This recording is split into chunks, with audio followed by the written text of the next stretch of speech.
Just want to remind these red leaders with the big red R, which stands for Republican Party, which is Party of Lincoln.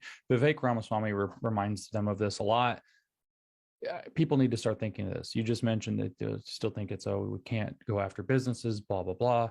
We can't regulate businesses. We've got to have this kind of very, neoliberal attitude, which has become corrupted and has been stolen. I'm going to remind those people, so whoever it is that has the big red R by their name in big red states like Oklahoma or Idaho or whatever else, or Tennessee, that might be listening, what Abraham Lincoln said about these things. He said, and it's a very famous quote, I'm sure you know which one's coming, the dogmas of the quiet past are inadequate to the stormy present.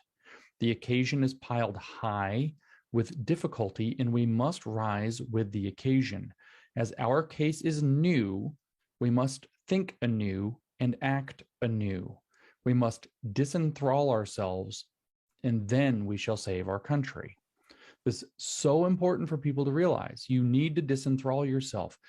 The neoliberal apparatus that has been broadly what's been behind conservative thought and wisdom, that the free market's going to solve every problem if we just let it. So we're not going to regulate business. We're just going to blanket lower taxes. We're just going to let the market run and all this. That is specifically the thing that the neo-communists figured out how to colonize. That is specifically the thing that the neo-communists figured out how to corrupt.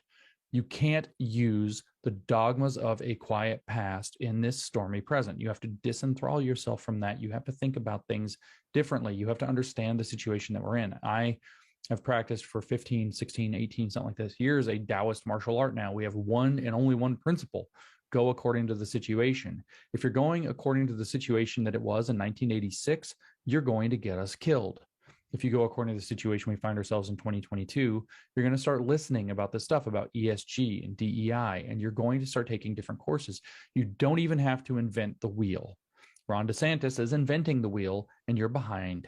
You need to catch up, but he's a great model. You can learn from that. You can see, what would Ron DeSantis do in this situation? How is Ron DeSantis handling that?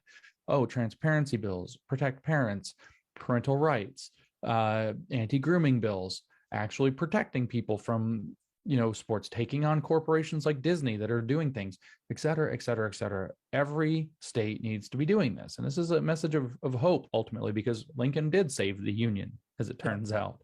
Yeah. And we can save the Union too. We can do this. I think Dan Bongino just put out a podcast today, his 1776 episode 1776. And it's, we can fix this. Yeah. We can fix this country. But it does require getting your head out of the past, which also means getting your head out of the past that the now very geriatric donor class is stuck in. They think that they know everything because they were very successful, and good for them. And they were, and they did. But things have changed, and a lot of them, I've spoken with them, don't know what's going on right now. They don't have the slightest idea. So you have to do something different.